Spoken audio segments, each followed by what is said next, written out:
Hello, everyone, and welcome to Conversations in Horror, the podcast. I am your host, Kevin L. Powers. I'm also the owner operator of Something Wicked Entertainment and Events, and I want to welcome you to our program today.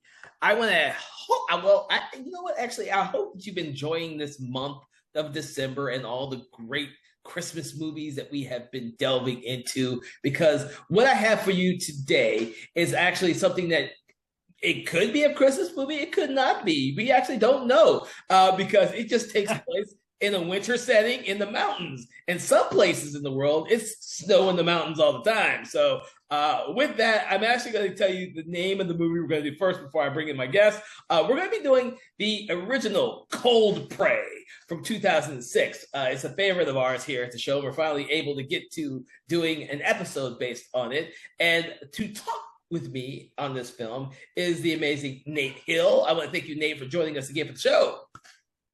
Good to be here. I demand that I be called the amazing Nate Hill at most times during the day, just for the record.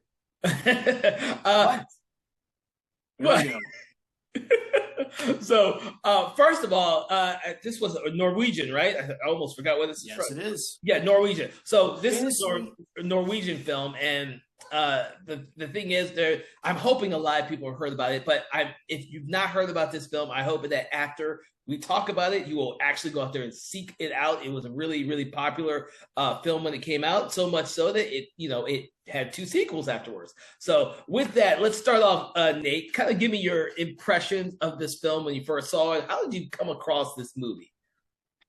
Really just wandering around in the waning days of Blockbuster, I believe. I came across the DVD on the shelf. I checked it out. Was it? Well, 2006. Was Blockbuster still in business at that point? I do not know. In that case, I'm not sure how I came across Cold Prey then. It might just be my age-addled brain misfiring on me. But I took a look at Cold Prey. This is best known as Norwegian's first slasher film. Yep. The original title in Norwegian is Fritt Vilt. I'm sure I'm mispronouncing that, but that's what they called it over there. And directed by Roar Uthog. I'm sure I'm mispronouncing his name as well. He's gone on to do a lot of great movies since this one, so this was a huge stepping stone for him. And the quick IMDb synopsis of the first Cold Prey is 5 young Norwegians head up to the mountains to snowboard. One breaks his leg and it's getting dark soon, so they spend the night in a big abandoned hotel, closed 30 years ago. They are not welcome. And thing to keep in mind about Cold Prey, this is a very basic, stripped to the bones slasher story, I would say. Again, you have a group of young 20-somethings in an isolated location through both injury and weather. They have to stay there for the night. And turns out there's a killer on the premises, and he's not happy for various reasons, which seem to have a lot to do with his parents. Which we get in some of the flashbacks. Actually, we don't get much in flashbacks. What we do is it kind of opens with like a flashback with a kid with a birthmark running through the snow. And I think that's a great way to open this movie up, running through the snow. And we don't see exactly what happens to him, but then we they kind of cut to news reports and newspapers and all this stuff about these 2 parents who have been looking for their child who's gone missing. And it's one of those type of things where you think that the kid, we don't know why he's running through the snow. He's terrified as all get out, but something has happened to him at this swank hotel. I think it's a hotel, right? It's a hotel. I think it's like a skiing resort. Just out in the middle of the mountains of Norway. Well, it just seems it's a great location, but it seems weird because I don't see like any way of skiing. It just seems like in the middle of nowhere. So I wasn't. Well, it does start out with the 20-something snowboarding, and they're having a good time, and they're like, admiring the views. Oh, this is And amazing cinematography too for the beginning of this movie when they're showing all that stuff too. true. Yeah, And you got to keep in mind, this is a beautiful looking film. yeah. I mean, the directors, the filmmakers, they made well use of the fact that this is set in the Norwegian mountains. Mm-hmm. I think the mountain was, well, I have that note somewhere. I think it was pronounced Jotunheim Mountain in Norway. Hmm. And it's a cool looking place. And just the setting is what helps give Cold Prey its own identity Yes. more than anything else. But, you know, as snowboarders do, one of them breaks a leg and they have to cut the party short. And they discuss trying to get back to the car, but there's a bad snowstorm coming in and they need to find shelter. And lo and behold, they manage to spot these remote buildings off in the distance, which is apparently handier to get to than their car. So they head over to the hotel. They break in, they take shelter, and it seems that on the surface, this place has been closed down since the 70s, Yes. but the generator still seems to work. There's still jarred preserves in the pantry and alcohol. So Yeah. they turn on the power, they settle in, and They they waited do out. what young people in slasher films tend to do. Yeah, the thing is about this movie is that it doesn't really tread new territory at all in regards Oh, to no. slasher film, but the look of the movie and the location are what sets it apart from other films. It's kind of like when we did the episode on Dead Snow, which is Nazi zombies. The thing about that movie is that made it different is that it was Nazi zombies in snow. It's like the winter season. It was cool to watch all that stuff because it's something that you hadn't seen before.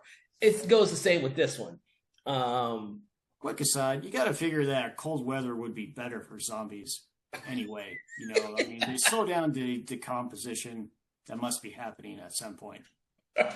But anyhow, another thing to keep in mind about Cold Prey is this is very much a slow burn Mhm. sort of movie. It really takes its time building up tension, and you know something awful is going to happen to these characters in this remote hotel in the middle of nowhere.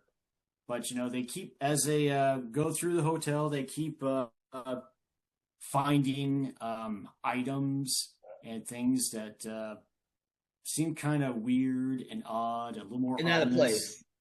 Oh yeah, they go Yeah. through the guest book. They find indications that someone might still be living in here, and I was impressed by the generator Why? cranking up after all that time. I would Well, I think guess it's the killer would have been keeping it in good working condition at that point. yeah, I get the impression that the killer, who I think is just called the Mountain Man in the movie, Yeah, the Mountain Man, he's not given a name. All we know is that he, at the very beginning, he has a birthmark over one of his eyes, and that's pretty much all we know about this kid. And the fact that his parents didn't own the hotel, they were visiting, or I think it was visiting. I don't think they own the hotel. I don't think they mentioned if they own them or not, but in the news program, it just says that they were looking for their missing son. I don't think I got the impression that they owned that location. I just thought they were someone who were like there for the skiing of that. I was a little unclear. Yeah, so it is a little okay. Myself. Okay, so yeah, I had to think about that too. I couldn't remember. About the slow burn, I found it both a good and a bad thing. I mean, you get to know these characters along the way, and when the awful things start happening, you feel more of an impact. I think it's only until the midway point of the movie where the action kicks in. Yeah, for the first time.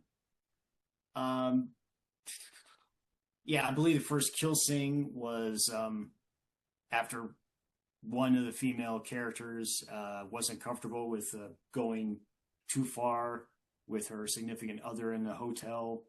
She's left alone in her hotel room, and that's when the killer strikes with a pickaxe. Yep. Pickaxe. Did I say kick-ass? I might have said wrong movie, wrong comic book. Yes, you're talking. And for everyone listening, he's referring to the characters of Ingen and Mikkel. They're at this very beginning stages of their relationship, and Ingen has obviously told our main star Jannicke that she's falling in head over heels for this guy Mikkel, but he, being like the regular male that he is, doesn't realize that when she wants to take it slow, it doesn't mean that she's playing a game with him. She just really, really, really likes him. In fact, she actually says she might even love this guy. Young love. On the slopes. Yeah. So it's very important that you have that kind of connection for these characters, because later on, that is part of the motivation for the Mikkel character to do what he does. Without that kind of relationship between him and Ingen, you don't get the reason that he feels guilt when he realizes that she's missing, and he could either stay safe himself or go out there and search for her. And he goes out there to search for her against better judgment because he feels so guilty about how he treated her. There's a little while there where you feel like sympathy for Mikkel. Yeah, but he later throws that all down the drain. Yeah, because he gets to be. He does jump in the head a bit, but yeah, I know. He's the fun character to kind of pick on, because he's the male character that acts like a male, but then you think he might be sympathetic, but then he acts like a male again. But the thing is, each one of these characters in this film has a different flavor to them, I guess. Actually, the one that doesn't seem that much, that has that much differentiation, is actually Jannicke, who is the main character. Oh, yeah. The final girl. Yeah, the final girl. She doesn't seem like we can understand Ingen, because as we learn, she's a virgin and she's fallen head over heels for this guy, and she wants to be forward but not too forward. And when she gets killed, you feel sympathy for her, because she seems like the most innocent out of all of the characters in this film. So if the most innocent character gets killed, like, they already reversed that trend where the virgin doesn't die. No, the virgin's the first one to die in this movie. Now that you brought it up, it does look. Yeah, Jannicke is a capable character from right at the beginning. Actually, she's a take charge person with a medical background. Yep. She knows how to help the injured guy who is snowboarding. Knows how to apply super glue that they found in the hotel to help set his wound and get things going like that. And when you put it like that, I have to wonder if it might have been more of an improvement if Ingrid might have done better as a final girl. When you describe her like that, you give her like room to grow and build as a character. While Jannicke, well, yeah, she goes through the ringer, certainly, but well, she starts capable and she ends as a more capable badass, I guess you would say. If Ingrid had made that journey, maybe that would have been. That's a more interesting character arc by itself. Yeah, but I digress. No. But that's the thing you should start talking about, because these are the things that they've changed to make this film different than what you would expect from a typical type of slasher film like this. And so it makes it more interesting, because you don't just have these five characters who are simple cannon fodder. I mean, the guy Morton who gets injured snowboarding, from the very beginning, we get the hint that he has feelings for Jannicke, but he just doesn't say it because she's with Eric, who's kind of the leader of the pack, so to speak. He knows where they're going. He's kind of the leader of the team. He's also the one who was driving them all up there. So obviously he's the I hate to say this, the manliest of the men. He's also the guy who breaks the window that lets them into the hotel in the first place. And he's the one who says he's going to go back to the cars and get help for them. He's going out there by himself to do all this. Which was not a. Turns out to be the wrong move. Actually, it's understandable he did that, but he goes. He makes out with Janique for a bit. Janique hands her I think it's like this set of keys with good luck charm on it.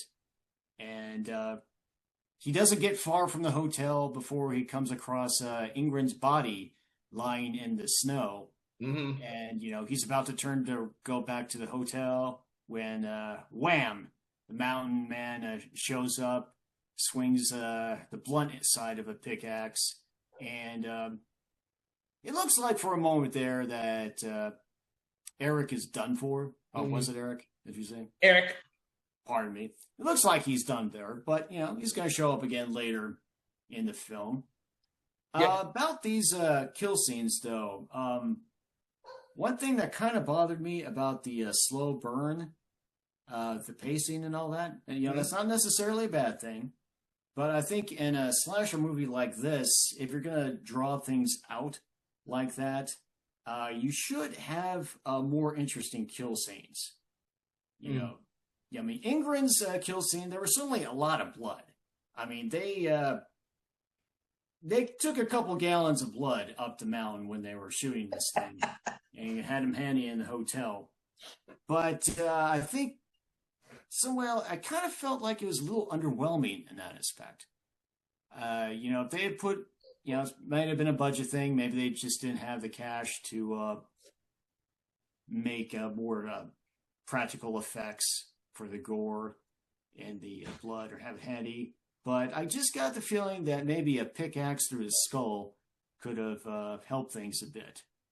So I have actually something for that, actually, because the thing is, in the early 2000s, especially in 2004 to 2008, American films were being much more gritty and being much more violent in their kill scenes. On the show, we recently spoke about the Black Christmas remake, and we talked about Texas Chainsaw Massacre remake, and we were discussing a lot of the American films that were going for that blood and guts and extreme gore during that early period of the early 2000s. Whereas this one's from Norwegian slasher film, and it's more or less one of their very first one. So they don't have like that history of having made these type of movies before. So I found that very interesting. Yeah, heck, if it's going to be Norway's first slasher film, I kind of feel like they should have gone for the throat a bit more. But that's just me. One thing I did think maybe could also have been an improvement in the first act is if there was a few quick cutscenes of the mountain man possibly murdering other young skiers. I mean, it's a big mountain. There's plenty of room for other snowboarders on that slope. Yeah. Other people could have been taken out pretty quick just to build up a little more impact with the slasher himself. It could have. I kind of like it the way, and the thing is, I actually really do enjoy the second one of this as well, and that's a much more bloodier affair. Because after they figured out what they had a gold mine with this first film. They really went to distance on the second film, and this is almost a really, really self-contained little slasher film in a small location. It just happens to have a really amazing location that they focused on, and that's what makes it bigger than it actually is. And I think that's what helps this movie. But as you know, they made a sequel to this, a direct sequel, and then I believe the third one's like a prequel, if I remember correctly. You can see they got a bigger budget to expand on the concept a little bit more. But yeah, I've always seen this movie as a kind of a self-contained beginning movie, and nothing's explained. Like, you don't know how, when this whole hotel went to shit and just stopped. You don't know why there was a fire. They find the room that was in flames and there was a fire. The stuff that doesn't get answered. The mountain man. Hey, to be honest with you, after he went missing, how did he survive before the whole place went to crap and people stopped going there? Was he killing people while he's a kid? There's lots of stuff in this they don't explain it. I don't think you really need it. It really is. For all we know, that pantry they found might have been stuffed to the brim full of preserves back in the 1970s. Yeah, and he just wasn't a heavy eater. Maybe he's been surviving since 1975 on pickled yams and this guy. This guy, like Mikael says, is built like a house. He ain't eating just the pickled lambs. That guy is. I would have thought that he would be more cannibalistic, to be honest with you. But we find out later in the film that he doesn't. He just kills the people. He doesn't really do anything with the bodies other than dispose of them. So he it's not the same as say the hillbilly mutants in the Wrong Turn series who end up killing the people and eating their people. These people are just. I mean, this mountain man is just killing them indiscriminately. There's no reason. He's like a. When you put it like that, maybe there was another extra room in the back of the place where he was, making snowboarder sausages or something to that effect. Yeah, and then he kept them in the crevice to keep them cold for the. Oh, God.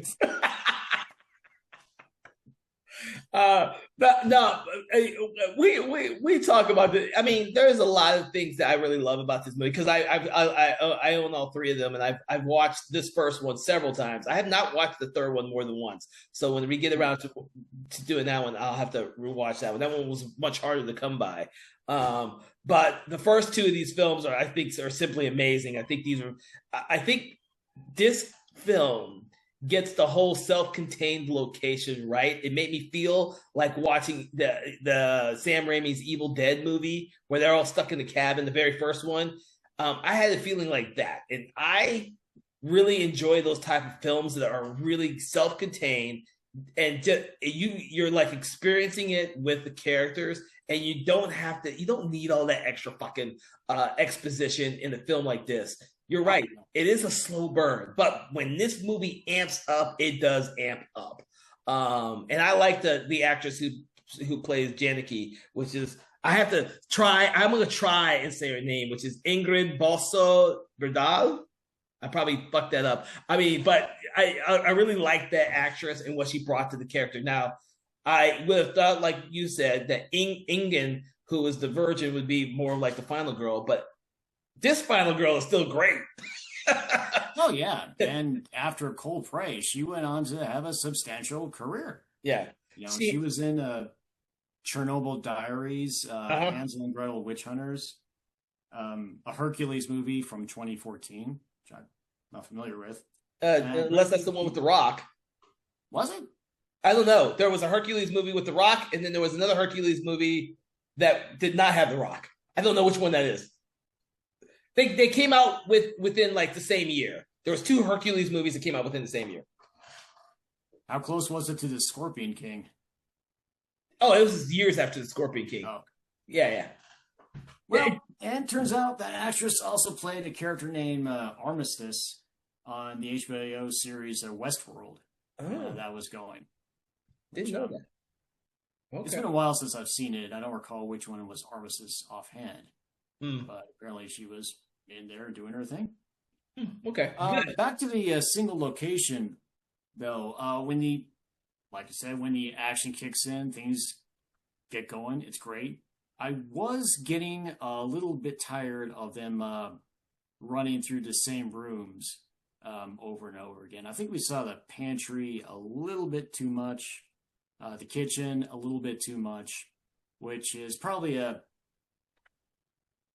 just a condition of the place they were filming at, which is a great location. But again, there's probably only so much of that place where they could do stuff.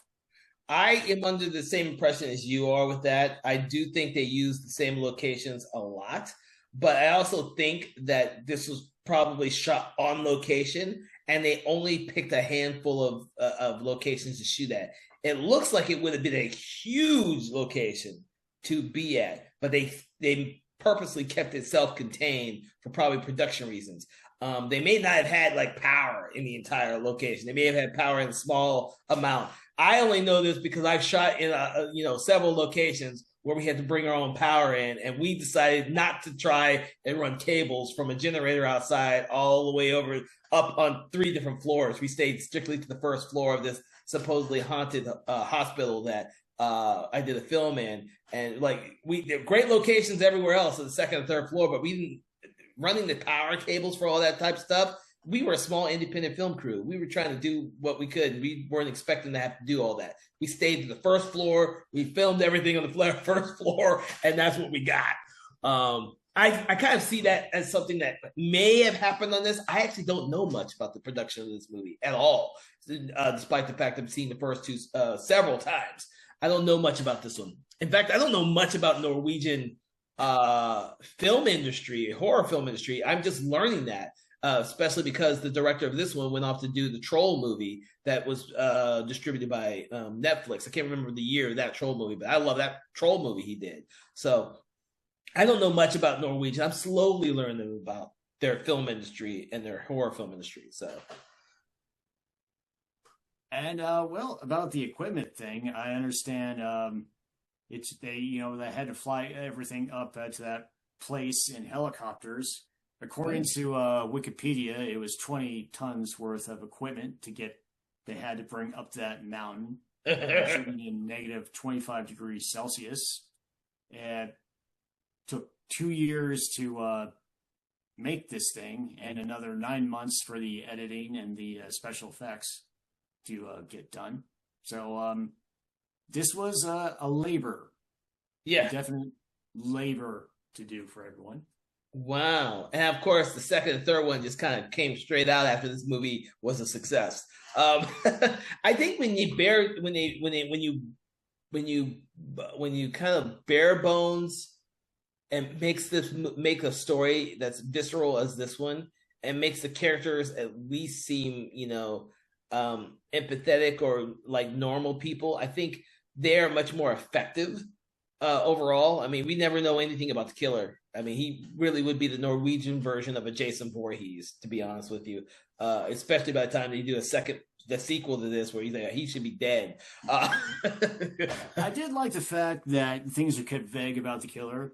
I also appreciated the killer doesn't actually speak. Yeah. Throughout this film, that was a definite plus. Makes him more of an unstoppable, unknown force. Yeah. I felt. I suspected maybe an improvement could have been made on the killer's appearance.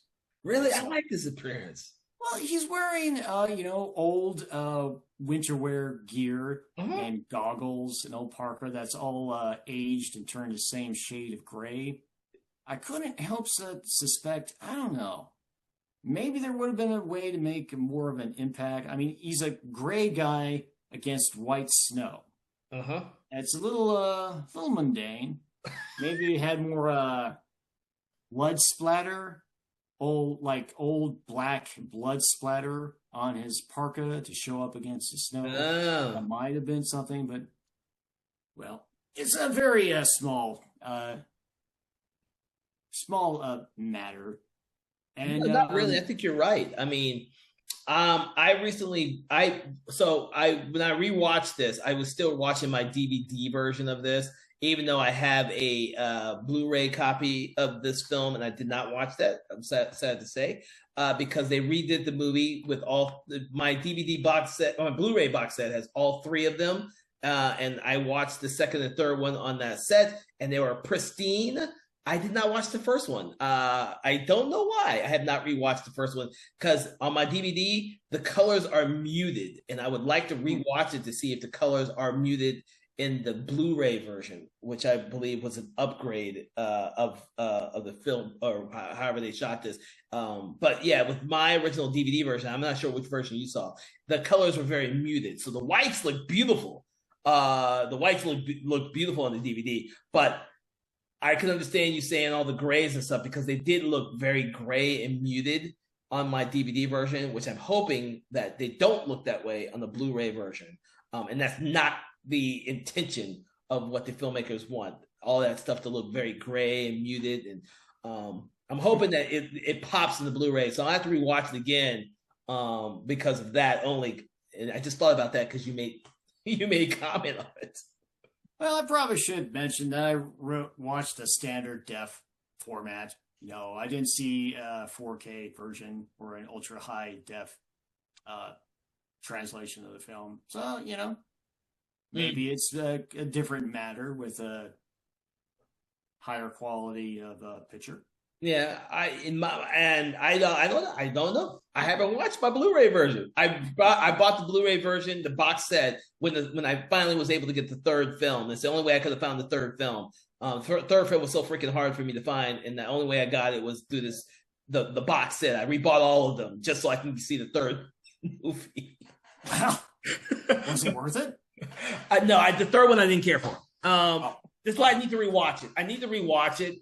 So I can get a better, like, I've seen the first two multiple times. The third one I only saw the one time, and it really didn't click with me. And so I'm hoping that on a rewatch, so. Okay. But this one here, I recommend this film to a lot of people, especially friends of mine who like Troll, the director's Troll. And I say, have you seen Cold Prey? You need to see Cold Prey, and then watch Cold Prey too. Because I came to this film by having read about the second film when the second film came out. I had no idea about this movie. I read it in some horror magazine, the second film, and I was like, Cold Prey, what the fuck is this? I've never heard of this freaking movie before. And I usually hear about all these horror films. Never heard of it. And so I sought them out and then couldn't find them. And then I kind of forgot about it. And then they made a Cold Prey 3. And then I finally found the first two, got those in some DVD version, and I couldn't find the third one, so I was a little pissed off. And then finally I found the third one, but only part of the box set Blu-ray thing, so I got that one. My theory is that when the third one came out, they didn't release it in the US, so it was hard for them to, for me to find it for a while. And then they finally did a box set of all of them, and that's how but this is a definite film that I recommend for anyone who likes international films reading subtitles. I've actually watched the first one both with subtitles and English dubbed. The subtitles is much more preferable than the English dubbed. Just so you know. Okay. Is it like more intense language, more it's authentic? Watching this dubbed is kind of odd because you don't take it as serious because of the dubbing. Some of the stuff that they say, and it's only because the thing is, it's a dubbed version of a movie that I thankfully have already seen multiple times, and so watching it dubbed didn't bother me as much. But if I had watched it dubbed the first time, I don't know if my impressions would be as great as they are. To be honest with you, I don't. Watching it dubbed, if you go into this movie not knowing it's a Norwegian film, and you just watch a dubbed version, this film may come off as being your standard run-of-the-mill slasher film, and you may not take it that seriously. But coming into it, having known that it's a foreign film, it's a Norwegian slasher film, hopefully will allow people to give it another chance if they've seen it once and didn't like it, or just let them watch it if they're afraid of watching a subtitled movie. This movie definitely should be watched subtitled and not dubbed. And another quick note: it's the acting is better than you might expect from a slasher film, particularly Norway's first slasher film. This is a project everybody took seriously. Yeah, it seems. They brought their A game to this. Yeah, and and that's the thing is, on our program, this may be the first Norwegian film we talked about, actually, because we've not talked about any of the director's other movies, and I still want to talk about Troll because the Troll 2 is coming out pretty soon. By the time this episode airs in December, Troll 2 should already be out. So, but the thing is, I really enjoy the few Norwegian films I've seen. I probably have seen maybe 20, 30 Norwegian films altogether. 3 of which are the series here. And I'm always impressed with the films that I've seen because they like to use the location in a very visual way. Like in America, we sometimes forget that because so many of our films look interchangeable because they're shooting in Georgia, but they want it to look like California. They're shooting in Georgia, but they wanted to make it look like Texas. They're shooting in California, but they wanted to make it look like New York. But this is Norway. This is Norway. This is it doesn't look like fucking America. It looks like it does not look like it does not have that feel, and that atmosphere adds something tremendous to this film, as atmosphere does to any foreign film that I've seen that I will attest to. Yeah. Okay. Quick bit of trivia. I understand the director, Roar Uthog, he also did a disaster movie called The Wave. Excellent movie. Yes, I enjoyed that as well. Yeah. Yes, I enjoyed. Yes, I've seen. I was like, I didn't know it was him at first when I picked it up. I forgot how I saw that movie. I picked it up on accident or read something about it. I don't remember about The Wave. And I was like, yeah, that sounds interesting. Let me pick that up. So I bought that movie. I ended up watching it. I was like, holy shit, this movie's good. The Wave is great. And then I realized who directed it. And I was like, oh shit, Coldplay. I never watched the 2018 Tomb Raider film starring Alicia Vikander, but apparently that's another one of Roar Uthog's movies. Another good one.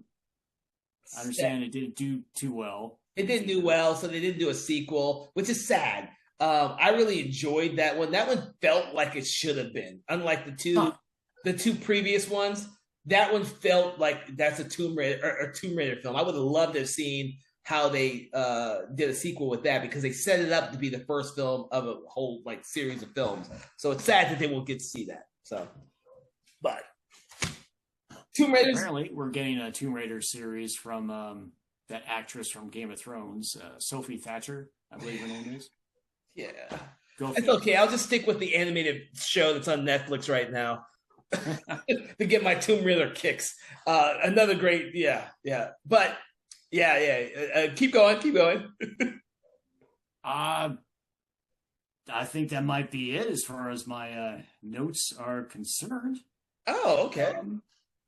The character Eric, who was involved with Ingrid, I thought his death scene could have been. Mikhail, excuse me. Right, Eric was the alpha one, right? Yeah. Eric was with Janicki, and and then Morton was the third wheel. He's the third wheel. There's a Morton in every friend group. There's always that third wheel. And that third wheel is always the person who's pining for the main character. But yeah, Mikhail and Ingen. That's a couple there. I think Mikhail, his death scene, it's not that it's bad. It could have used a little bit more blood splatter in there. It was a little underwhelming with that. Eric had an interesting death scene when, at first you think he might have been beaten to death by the Mountain Man. But it turns out, nope. Mountain Man has been keeping him in the back of this hidden room all this time. And what happens to him is tragic, and maybe best not spoiled. No, but you know what? It does set up the way the Mountain Man treats the people he kills or thinks he kills. What happens to Eric actually kind of gives it justification for what happens to Janicki at the very end of the film when the Mountain Man thinks that she's dead as well. So it doesn't seem like some random thing. It's just one you get the impression that the Mountain Man is not exactly the most efficient killer all the time, which is fine. Well, no, it's fine. Even Mikhail, when he screws up on trying to kill Mikhail the first time, Mikhail escapes him, and then Mikhail hides enough time to get back to his friends, and then of course Mikhail does a man thing and tries to leave his friends behind, and of course he gets. Or Morton.